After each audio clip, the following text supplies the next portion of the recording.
So again, welcome. My name is Frankie Kothi. I'm the advisor for the Hawaii Women Farmers Network with Oahu RC&D, and that is Oahu Resource Conservation and Development Council. You've probably heard of us before if you're a repeat women farmer, and if not, that is a mouthful. So feel free to use Oahu RC&D and the Women Farmers Network. I've been working on this project for about over 3 years now and super excited to see it continuing.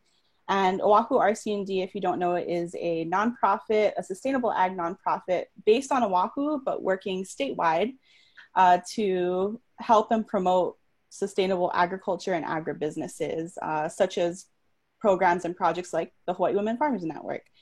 So awesome. And again, this is the second of 3 webinars that you're going to get this summer. And I'm going to be moderating today. And on the back end, we have India Clark, who is the Farm Community Engagement Coordinator for Oahu RC&D.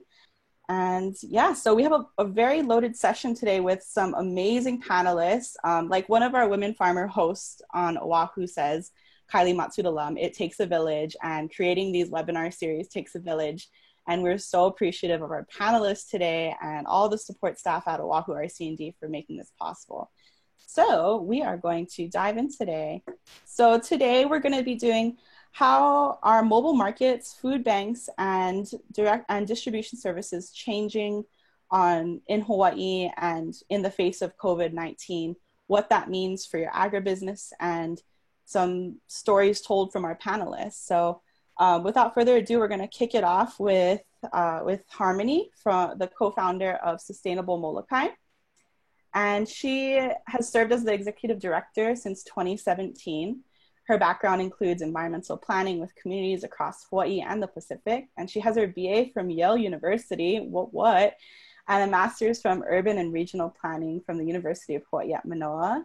She lives at the west end of Molokai with her husband and her 2 daughters. So thank you so much for being here, Harmony. I'm going to let you take it away.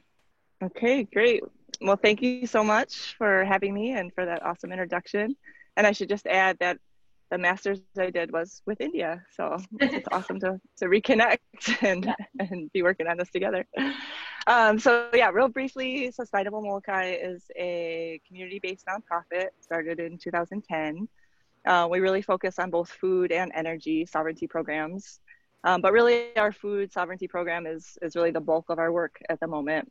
We've got a bunch of different projects within that, but really our main focus and our most staff and our most energy and momentum is with our mobile market, which is, I know, what you all want to hear about today. So I thought I would start just, talking about our mobile market. I feel like really the foundation and kind of our distinguishing characteristic is that we do have an online ordering system. And I will say that the software we use is called Local Food Marketplace. I know there's lots of them out there, and I'm happy to talk about that more if there's questions, but I can just say I highly recommend them, both functionality-wise and just personal connection. They're super easy to work with and always down to help us. So shout out to Local Food Marketplace. And I thought the best way to kind of explain the way our mobile market works is just to kind of run you through our weekly schedule. We do run weekly. So yeah, this kind of summarizes the way it all works. So basically we start out on Sunday. All of the farmers, so any farmer on island is open to sign up to be a seller, a vendor. They can be a farmer, they can be a livestock producer, they can be a value-added producer. We just ask that they're based here on Molokai, and their products are primarily Molokai products. And then we ask them to list their availability for the week by Sunday night. And I just really want to point out here that this is kind of really been a key function, and I think a key to helping our community engage. Because before we started the mobile market in 2016, we spent several years actually reaching out to our farmers saying, what do you need? How can we help? And really what we heard was, we just want to farm. We want someone else to deal with the marketing, the sales, the distribution, all that. Okay, got that. The second thing we heard was, we've tried selling to stores and other wholesale accounts, and it's really a challenge because they really have a set quantity that they want each week, and they have a set price point. And so a lot of our farmers, especially beginning farmers, struggled with that. So we wanted to offer the flexibility of, you know, if you have product one week, great. If you don't next week, that's fine. And we do let them set their price, and then we add a markup to it. And the one caveat I'll add to that is just that, you know, if we have several producers all selling the same item, for example, if we have 4 lemon producers, we try and keep their prices consistent so nobody's like undercutting each other. So that's all posted by Sunday night. Again, if the farmer is tech savvy, they can go on and just do it themselves. If they're not, that's fine. Just call us, text us, we'll do it for them. So then that's done Sunday night. Monday morning, 9 a.m., our online shopping opens. And it goes from 9 a.m. till 6 p.m. on Tuesday. And it's really like Amazon. I mean, it's a super easy format to use. You just go, oh, Joshy Boy's poi, oh, Barking Deer lettuce, oh, this person's carrots. Like you can, and not only can you choose a product, but you can choose the farmer. And our website allows you to look at like their practices. So we don't limit, like, gotta be organic, gotta be this, whatever. It can be whatever. We just ask you to share what your practices are. So then the market closes Tuesday night at 6. Our software, again, is super awesome that it just automatically generates a pick list. So as a farmer, you're like, boom, 6 o'clock, this is what sold. And so again, I just want to point out that we don't buy product ahead of time. Instead, we're really a matchmaker. So people post the products, customers go on and shop for them, and then we connect the two. But we don't buy a bunch of stuff and then hope it sells. So then Wednesday, farmers get up, harvest, you know, value-added producers get their stuff together, whatever it is. We have a couple different ways for them to deliver, for us to pick up around the island. Then Thursday morning, we get up, our staff packs orders. We've been having, on average, between 100 and 150 orders per week. So that takes a couple hours. We put them in separate totes, load them into our refrigerated van, which you can see on the screen here. Thursday, we deliver to town, and then Friday, we deliver to the West End. Pre-COVID, I'm actually going to talk about more on the next slide, but we offered some other services along with that I'll get into next. But I just wanted to mention first that we do accept SNAP EBT, and we also offer double bucks since 2018. So pre-COVID, shifting to during COVID. So pre-COVID, basically, we would have the orders all aggregated. We would come to the delivery location, and then we would also offer a pop-up farmers market. So for say example, you're like a lettuce farmer, and you say, okay, I see 20 heads of lettuce sold. You go to harvest, and you're like, oh, I've got 5 more that are really ready like right now. So I'm gonna harvest those and send those along as well. So then those would be added to our pop-up farmers market. We also had a pop-up cafe. So this picture on the bottom left here is where it's the Molokai Community Health Center. A really awesome spot. It's on the ocean. I know you can't really tell in this picture, but that white in the back is the ocean. Big, beautiful banyan tree. And then to the right, you know, kind of behind us is a certified kitchen.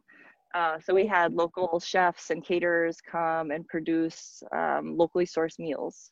So as a customer, basically, you could show up, pick up your order, shop around for other items, and then stay and have a locally sourced meal in this beautiful site. It became a super awesome, like, you know, just like local event, especially because we don't have a lot of restaurants on island that offer a lot of locally sourced meals, especially vegan. And one of our cater chef people did offer that option. So that was super fun. During COVID, of course, we were able to still utilize our online ordering system. And that was super key. You know, I know a lot of people struggled, like, holy shit, all of a sudden, everything's different. We can't just do the way we did before. How do we switch to online? And so we've had a ton of calls and people reaching out to us in the past few months. We've done our best to share.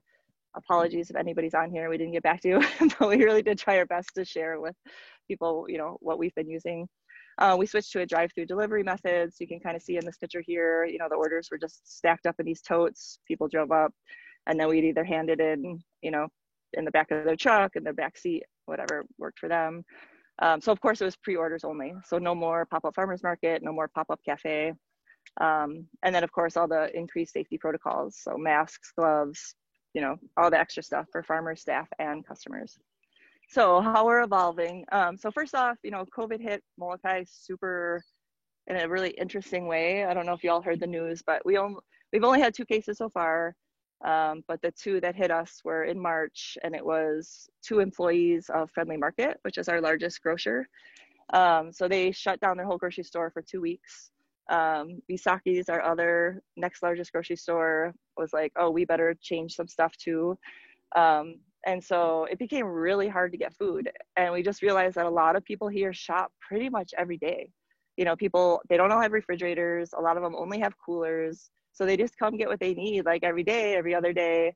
So we literally had people lining up around the grocery stores waiting for 4 to 5, even 6 hours, I heard. So when that hit, our mobile market doubled like overnight. You know, like it was nuts. People were just like trying to get food any way they could. So that happened. And then, you know, we realized our food bank demand increased pretty quickly. We were able to secure some funding to be able to purchase local produce and local proteins, distribute with our local food bank. So since April, we've been distributing about 3,000 pounds per month of primarily kalo, fish, and grass-fed beef. We have added some local shrimp and other fruits and vegetables occasionally.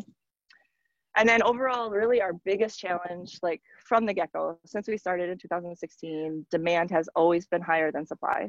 Like when our market opens at 9, people set their phone alarms, they jump on, they like fight each other to get stuff in their cart and check out. They're bummed when they don't get like the few things that we are in high demand that we don't have a lot of. And so, you know, we realized that was an issue. And so we've really been working with our producers to say, hey, if you produce more of this, we can sell it. In the past year, we've launched a pretty significant series of farmer trainings and internships. So one of them is like our chicken egg production. You can see that picture on the top left. Each participant got 25 chicks and $2,000 in supplies to build their coops and get going on that. Garden to Farm program and internships like this one in the Lo'i on the east side of the island. And now we're really looking at potentially importing. So I guess this is maybe the highlight for those of you not from Molokai, which I'm sure is the majority on the call. But I think we finally hit the point where we're ready. We're hoping our people in the farming training programs are gonna, you know, increase their production soon. But we do want to offer the option of bringing in stuff.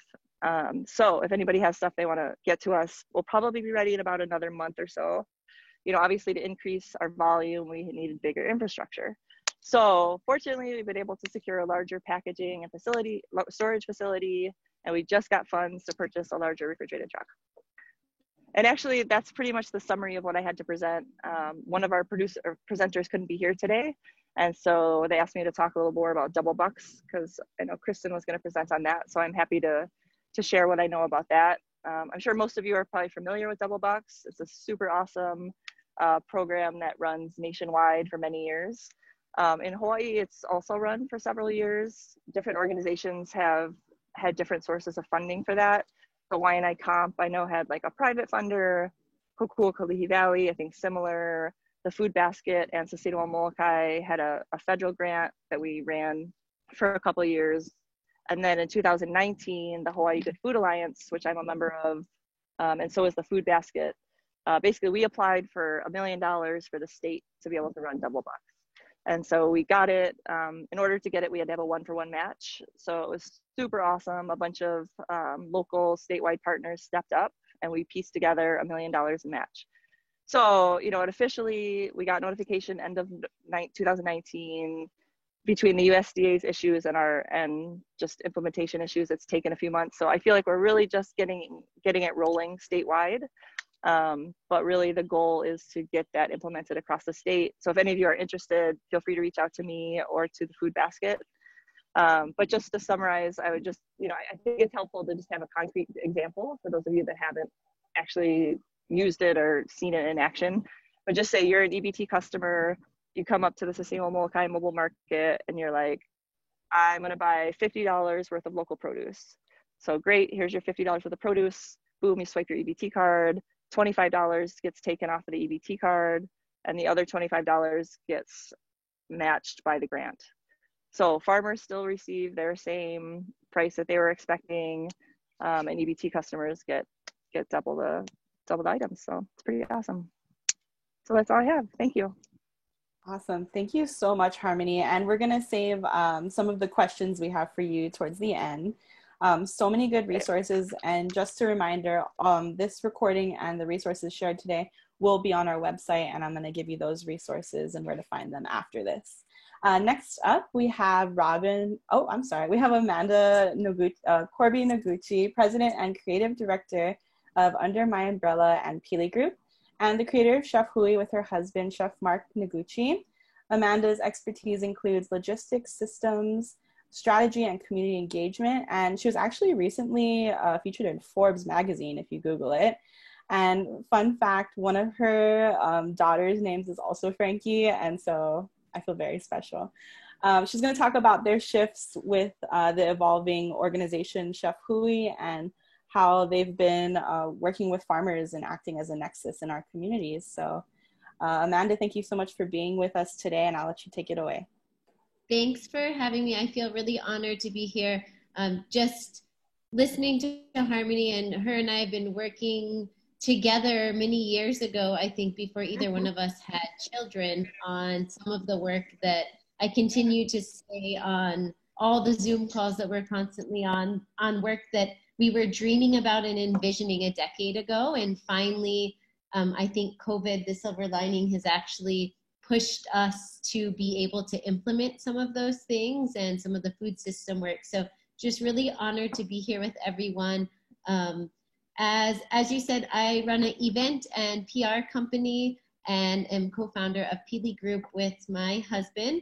So we used to have restaurants and tried to work very intimately with our farmers when we had our restaurants. We closed our restaurants a few years ago and have worked just in catering, and then really shifted our work at Pili Group into education and trying to be a resource to connect chefs and farmers within their communities and set systems up in that space. So Chef Hui was created 3 years ago as a way to do that work. And we primarily focused pre-COVID on partnerships with nonprofits around food systems, sustainability, doing things from educating and hosting summits on sustainable fishing practices and thinking outside of the box about what we consume as island people. And when COVID hit, it really transitioned our work, and Chef Hui was just a project of Pili Group that was kind of a passion project we did for fun. So the point of it was to try and connect chefs with their community and hopefully be inspirations to their community as far as understanding our local food system. And as I think Albie Miles is the one who says, like, if our food system is good, we're good as a people. Like, if we can figure out how to balance our food system, that will create the effects we need in our world altogether. And so we kind of took that approach in the work that we were doing with Chef Hui. As COVID approached, and I think that, Jay, I think someone from Aloha Harvest is on the call today, but we reached out very first to Aloha Harvest and to our partners, Jack and Kim Johnson, and said, what can we do to help? We know that we're gonna have a lot of chefs and restaurants are gonna have excess food available. Same thing with markets. How can we help be a part of rescuing that food and then connecting with communities to get it to people in need and bring our chef and restaurant world in to support that as well. So the first month was really just trying to get people together to work on that and to help rescue as much food as possible. There wasn't a whole lot of cooking that happened, really. We thought there would be, but there was just such an excess amount of food and so much need in the community statewide that we really served. I said we were like a dating service we were like the Tinder for food in Hawaii for the first 6 weeks. So essentially we were just answering phone calls and matching people together and trying to get rescued food or donated food to the communities that were already feeding people. As I was saying, in our shift, we spent the first 6 weeks really doing what we call Feed the People, which was trying to just assess in a systems-based approach to connecting people together in food efforts. We knew that as we were working on like emergency response, we had to be thinking about the future, about where we at now in July and where we're going to be at in August and even where we might be at the end of the year. So we tried to raise as much private dollars as possible, both for and in partnership with Aloha Harvest and for Chef Hui, to see how we could continue to support farmers in continuing to farm, support chefs in restaurants in continuing to cook and stay open for all of us while getting meals to people. So in about late April, we started what was called the Give and Go Community Meal Program. And that is, we say it has a triple bottom line because it does fulfill all three of those needs. We work directly with restaurants who are committed to purchasing as much local product as possible. They then take that purchase and turn it into community meals, which for the most part we did as like a family style meal to be warmed up and served at home by communities to make sure the food was safe. And then we were feeding people. So we felt that this was the best way to be able to scale up in feeding efforts. It wasn't just us in our small satellite kitchens cooking for people. It was really also keeping other restaurants in business and trusting people who are skilled at their work to provide community meals for folks. As you see there, just a few facts. We've raised almost $500,000. We have been able to bring on 20 restaurants. We have 26 organizations statewide that help us in our feeding efforts. And now we're coming to a new way of evolving. So what we're really doing now is seeing with the funding that we have secured and the partners that we have on board, how we can continue to put systems in place. I just put a recent impact report up there from our partners in Puna. So just through that partnership, we've been able to get about 30,000 pounds of food out just in the Puna district. We're working with other communities to put similar programs in place where we're doing feeding efforts and providing now supplies and family resources alongside the food that we're doing. And we've done some cool things of supporting farmers, not just trying to see what people have excess of and buying it. Often we say that if you can't move it, call us and we will move it for you. So that's how we will take any ingredients that you have in excess. We either send it to our satellite kitchens for Chef Hui and they turn things into products. So a recent one, tons of excess tomatoes, and we were able to take those tomatoes, have a team roast them off and turn it into tomato sauce that then turned into a meal kit that went out to our communities. We've actually had volunteers out at several different farms harvesting food. The farmers couldn't pay their employees to harvest it, so they were gonna just plow it under, but they allowed us to come out and harvest the food. And we went from just taking it as a donation to actually being able to purchase it from the farmers. So we're helping them with the harvest and we're actually making the purchase from them as well. We're now exploring things like cooking demos in our community center. We try and send recipe cards in every family meal kit that we send out alongside a prepared meal. So we're asking the families to try cooking for themselves, utilizing local products. We have a lot of chefs that are now doing videos for us. So we hope to be able to have a way that people can scan a QR code on the recipe and actually see a live demo of how to create the food. So we're really trying to evolve to still continue to be the Tinder, to still be the matchmaker and putting people together, but we really want to support our farmers and make sure that they stay afloat during these times. And I've been on some awesome calls over the past few weeks with data specialists out of Napa and people who are working to create systems so that we can support our small farmers. So we're really just excited to be part of this collectively with our communities. And it's really rewarding to see how everyone is pulling together to support one another. Next slide just talks about the tangible opportunities for farmers, which I think that it's pretty straightforward. Partnering with Chef Hui to providing ingredients for our community distributions, which means not just like if you have excess to donate, that's great, but we also really want to purchase from our farmers and pay them what the going rate is for their food. If you need volunteers to help to assist with harvesting, if you want to have a chef come in and help you understand how to make value added items. That's something that we really are interested in doing to support our farmers further.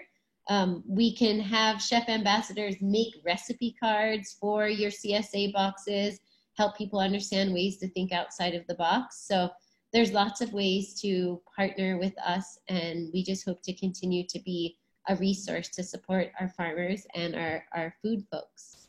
Fantastic. Thank you so much, Amanda. That was wonderful. And I do see a question in the Q&A section for you. And just quickly, have you seen any issues with volunteer harvesting and food safety liability? Not thus far. Luckily, my husband's family is in the insurance business. So before we do anything, I typically run it through Mark's brother to see from a liability standpoint how things go. So currently from the insurance that we have, we're able to handle that. I think the other thing to keep in mind is for food that's being rescued, I see Heather's question. Hi, Heather. Is about the requirements for washing and packing of donated produce. And there's the Good Samaritans Act that if someone is donating produce or donating food, oh, I love it. It's my sister-in-law on Heather's on Heather's computer. Wonderful. So there are some liabilities, but because if something's being donated, then you can get around that. And Aloha Harvest has really taken that to a large scale in all the food rescue that they do. But thanks to the Good Samaritan Act, that is something if you're donating.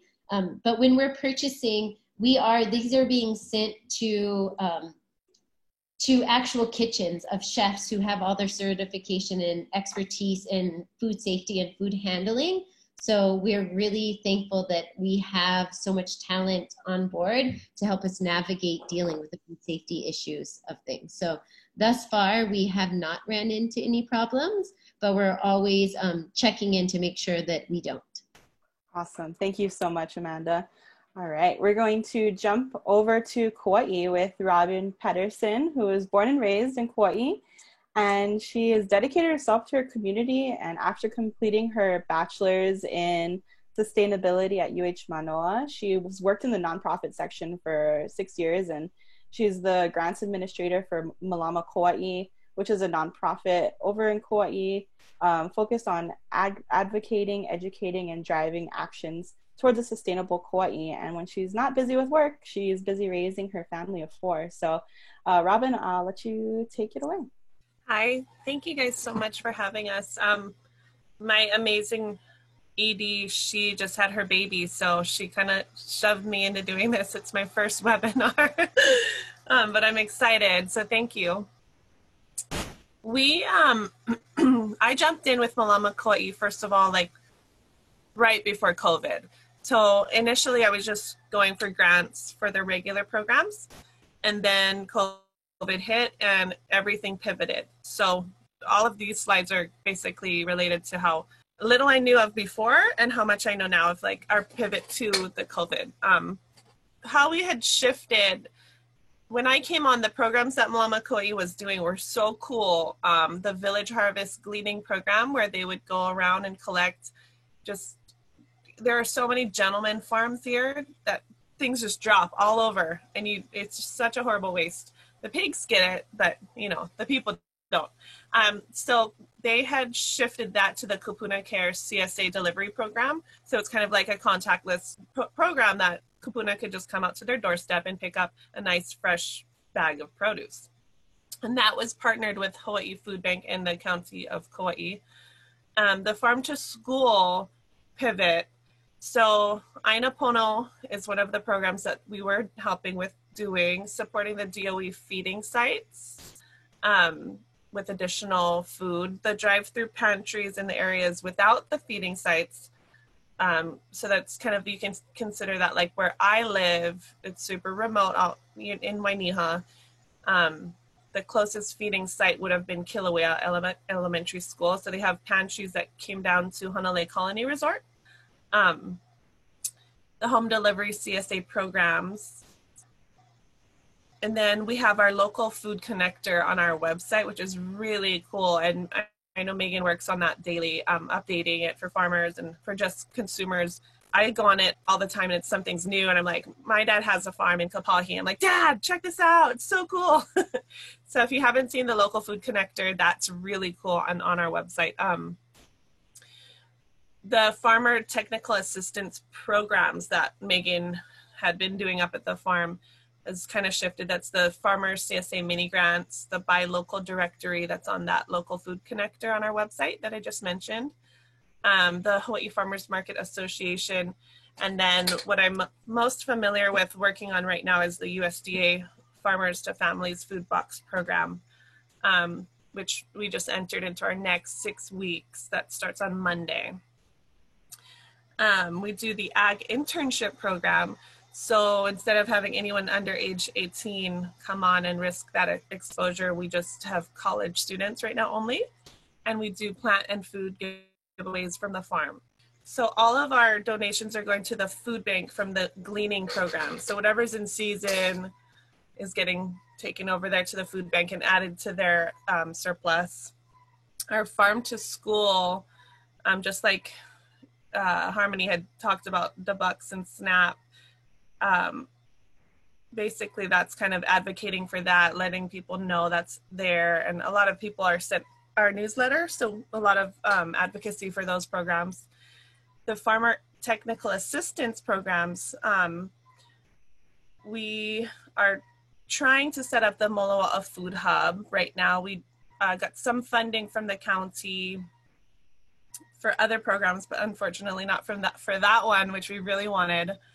But we're working on that right now. We're doing the second round, as I said, of the USDA Farmers to Family Food Box. And then marketing and signage for the farmers markets that do exist, because we have horrible, you cannot tell there's a farmers market unless you drive past it. So that's a big part of what Megan's doing with the HFMA. And then the CARES Act funding that I mentioned, we didn't get the money that we wanted for the Moloa'a Food Hub, but we did get some for Safe and Stable Farms Initiative and the Aloha Aina Workforce Program. So for our farmers here, it's exciting that we're doing the next 6 weeks for the USDA Farmers to Families box, but it was really difficult to get the green light because of food safety certifications. I think there were just a handful on the island, and one of the requirements was getting a GAP certification, which is very long process. Lisa Rodin's on, and we're working with her now to encourage and get all of the farms on Kauai GAP certified. But literally we just found out that they are gonna give us a little waiver, gray area. They didn't really wanna, it was difficult to get the next 6 weeks, but we're really praying and hoping that we'll keep continuing the program, because I personally called each farm and they were in tears finding out that we got another 6 weeks. Anyways, yeah, I don't want to tear up myself, but listening to them tell me how happy they are the USDA allowed it is very cool. So the Safe and Stable Farms Kauai initiative is that food safety training that we're trying to get all of our farmers that we have contracted now for the USDA in this next bid process that we just offered them. We asked each of them if they'd be willing to do this program to get eventually GAP certified, and they all want to. We just need to help them pay for it and help them get to the training. And a lot of it too is, translating. We have Thai, Chinese, all kinds of translating is needed when you do these GAP certification. Then our Aloha Aina Workforce Program. So we still have plenty of dislocated workers from the flood time on Kauai, which is kind of surprising, but this is going to be putting those dislocated workers back to work, but on farms and conservation projects for 12 weeks, August to November of this year. And then farmers can sell into our existing programs, the Kupuna Care, that delivery service, the home delivery CSA program, the USDA Farmers to Families Food Box through this bid process we're doing now. Just a note on that. we had farms offering, you know, up to 1,000 bags a week of produce. And we can't take it all because our grant wasn't that big. So you know how much they have and how much they're having to kind of give to the pigs.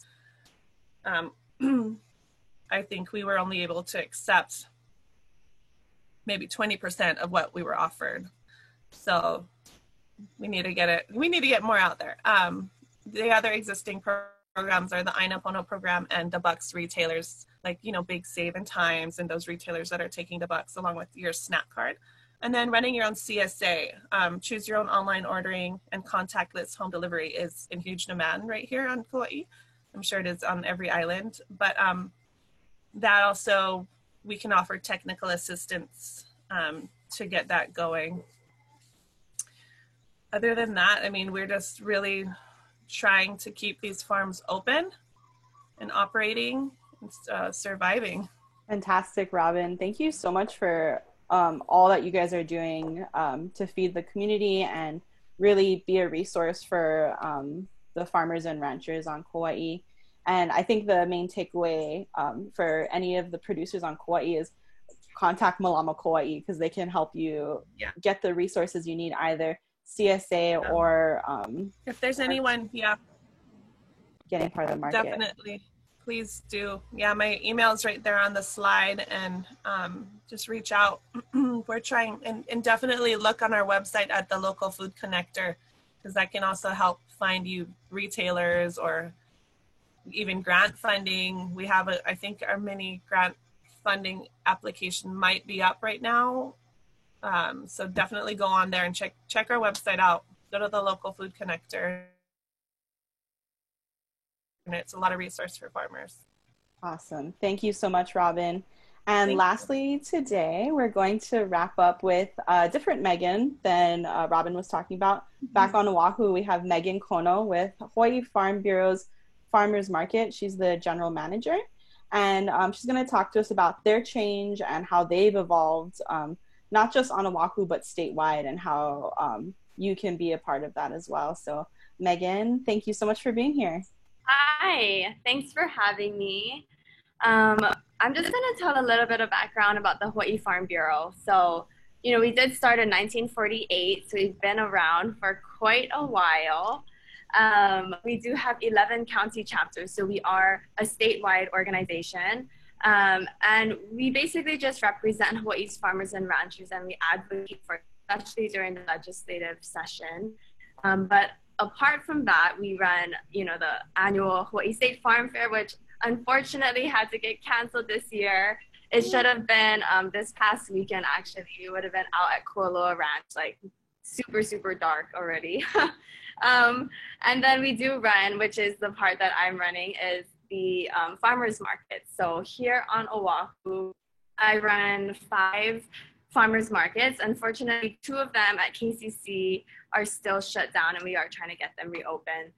So our, like everybody else's shift, was mainly keep our farmers farming. And you know, when a few of our farmers markets had to close, the farmers really came out to us and called me, texted me, crying that they need to sell their product. If they don't get it moved, they can't pay their bills, their water, for the seeds, all of that kind of stuff. So we had to create a way, just like many, like Harmon and all the others, a mobile online farmers market. So as you can see in the top left, we coordinated, this is at the Blaisdell, a farm to car program.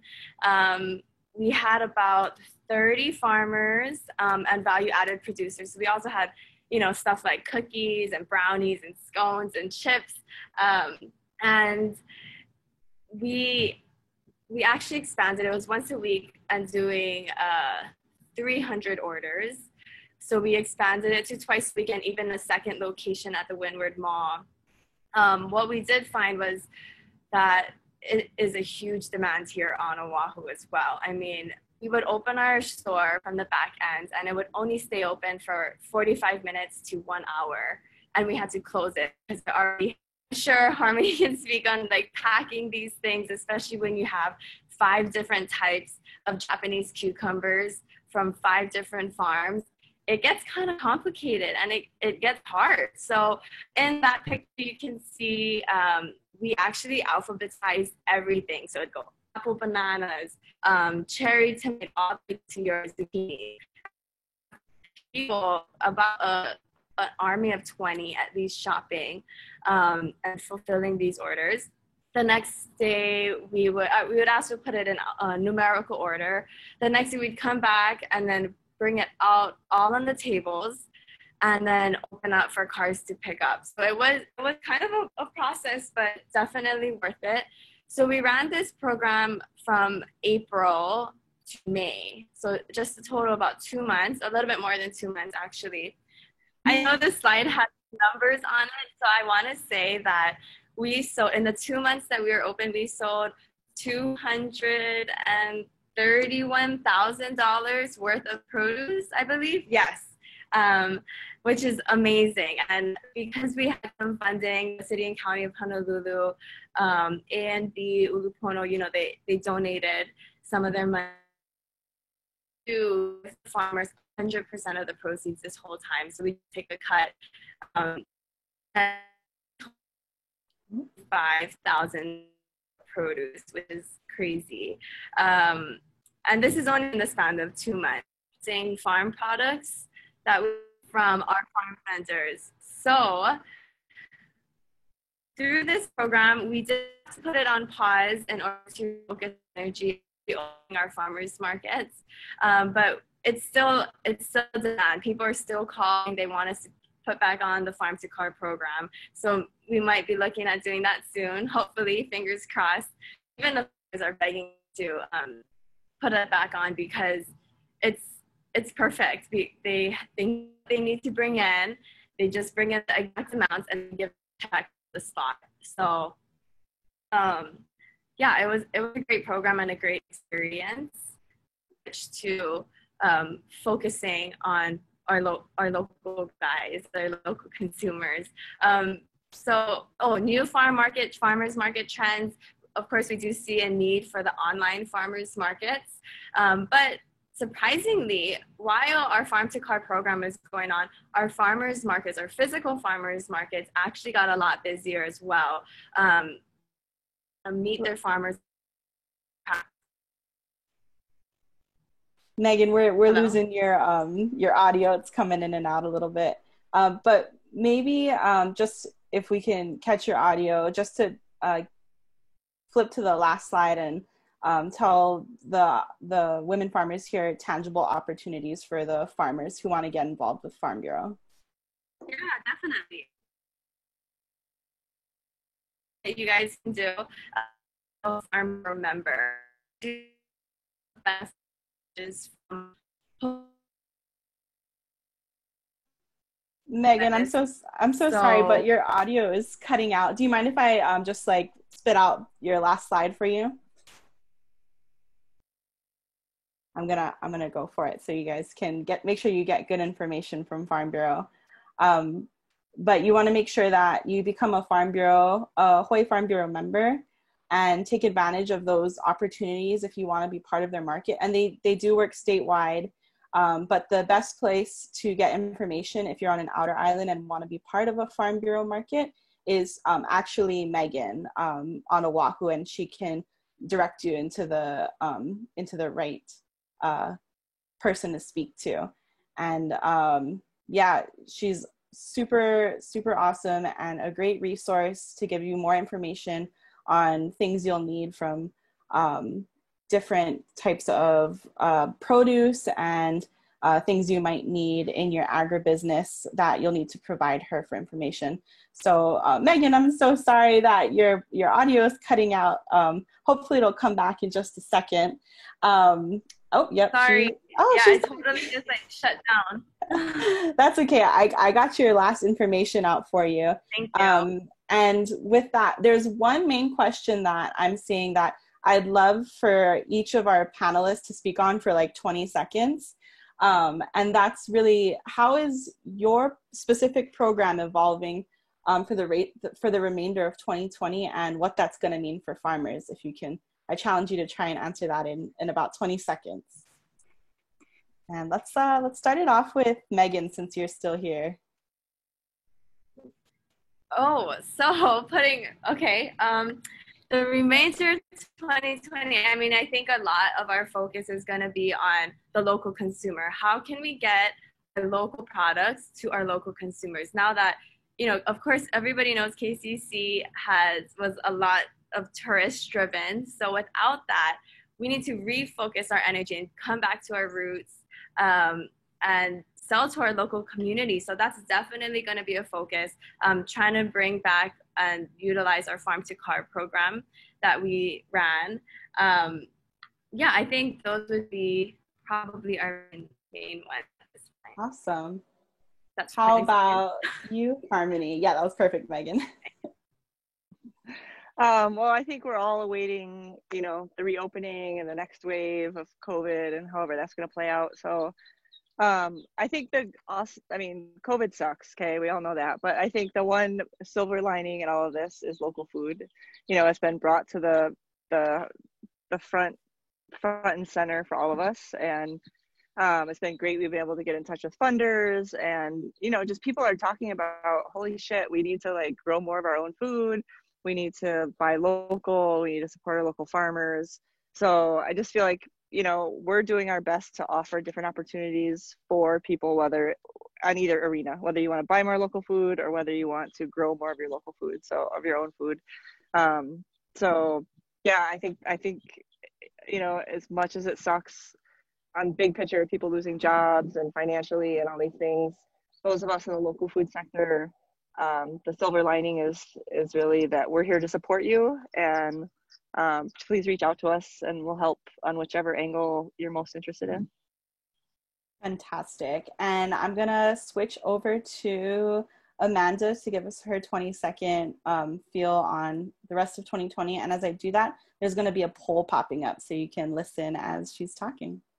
For us, the time is now just to think about collaboration and working within our communities. And, Hawaiians for hundreds of years worked in an ahupua'a system.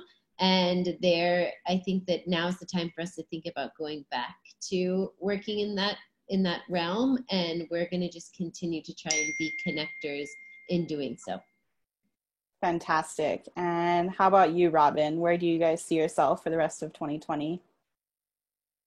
I have to say, Harmony is right on point. It's so sad what's happening globally, but for us, we're just so lucky that we can grow our own food and support our farmers. So I think I can't really speak for Megan, the entire organization, but I feel like right now a lot of tech is going to come together to help the farmers, to get them to, get into that place where they can do e-commerce. There's nothing they used to do. They just show up with their truck and unload at the farmer's market, and it doesn't exist anymore. And I'm not sure if it'll ever recover. So I think that technical part is going to be really huge. Yeah, I completely agree.